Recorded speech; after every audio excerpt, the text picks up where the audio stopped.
आज की रात हम चलेंगे खंडाला की वादियों में, जहां दिन में सुंदरता है पर रात में सिर्फ खामोशी। और उसी खामोशी के बीच छुपा है एक खंडहर जिसका नाम है आयशा विला। आपने इसके बारे में कानाफूसी जरूर सुनी होगी। गेट पर खड़ी टूटी फूटी रोल्स रॉयस, वो परिवार जो अचानक गायब हो गया, और वो चीखें जो आज भी सुनाई देती हैं जब रात गहरी हो जाती है।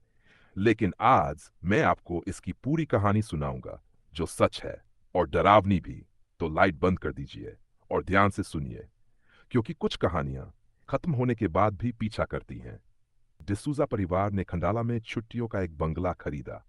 एडवर्ड डिसूजा एक अमीर व्यापारी, उनकी पत्नी मार्गरेट, उनकी साल की बेटी आयशा।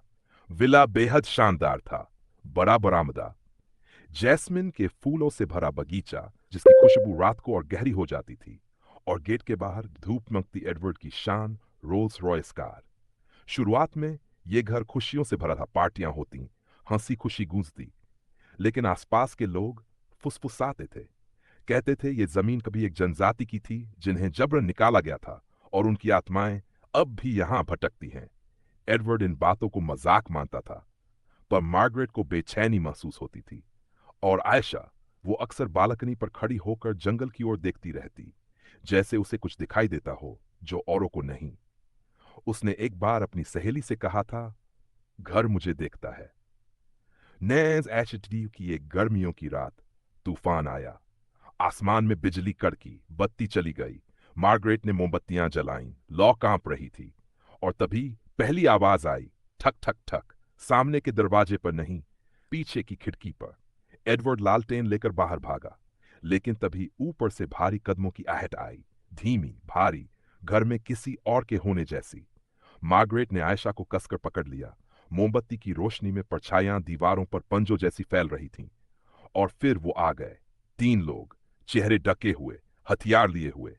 कुछ कहते हैं लुटेरे थे, कुछ कहते हैं भेजे गए कातिल। उन्होंने पैसा मांगा, जेवर मांगे। एडवर्ड ने इनकार किया। लड़ाई हुई, घर में अफरा तफरी मच गई। चीखें, शीशे टूटने की आवाजें, फर्नीचर गिरने की धमक। आयशा मोमबत्ती थामे ऊपर की ओर भागी। उसकी आखिरी चीख घर की दीवारों में गूंज उठी। और फिर सन्नाटा, चरम बिंदु, गायब होना। अगली सुबह जब पड़ोसी पहुंचे तो नजारा खौफनाक था। फर्श पर धब्बे थे, रोल्स रॉयस पर खून सनी हथेलियों के निशान। फर्नीचर टूटा पड़ा था, पर परिवार, एडवर्ड और मार्गरेट कहीं नहीं मिले। किसी ने कहा उनकी लाशें ले जाई गईं, किसी ने कहा उन्हें बगीचे में ही गाड़ दिया गया। लेकिन आयशा, उसका कोई निशान नहीं, ना कपड़े, ना खून, कुछ भी नहीं। जैसे तूफान उसे निगल गया हो। और तभी डरावनी बातें शुरू हुई। लोग कहते थे उन्होंने उसे गेट पर देखा, सफेद कपड़े में, हाथ में मोमबत्ती लिए। यात्रियों ने दावा किया कि रात को गुजरते वक्त रोल्स रॉयस की लाइटें जल उठीं, जबकि कार सालों से बंद पड़ी थी। सुरक्षाकर्मी भाग गए। एक ने कहा कोई लड़की उसका नाम लेकर बालकनी से पुकार रही थी। दूसरे ने कसम खाई, उसने कार की पिछली सीट पर आयशा को बैठा देखा। उसकी आंखें खोखली थीं और होंठ बिना आवाज के हिल रहे थे। श्राप, छात्रों का हादसा, वक्त गुजरा, विला खंडहर हो गया, दीवारें टूटी, सीलन और सड़न की बदबू भर गई। लेकिन जिज्ञासा खतरनाक होती है। आज भी विला वीरान पड़ा है। रोल्स रॉयस जंग खा चुकी है, बगीचा जंगल बन गया है, लेकिन किस्से अब भी जिंदा हैं।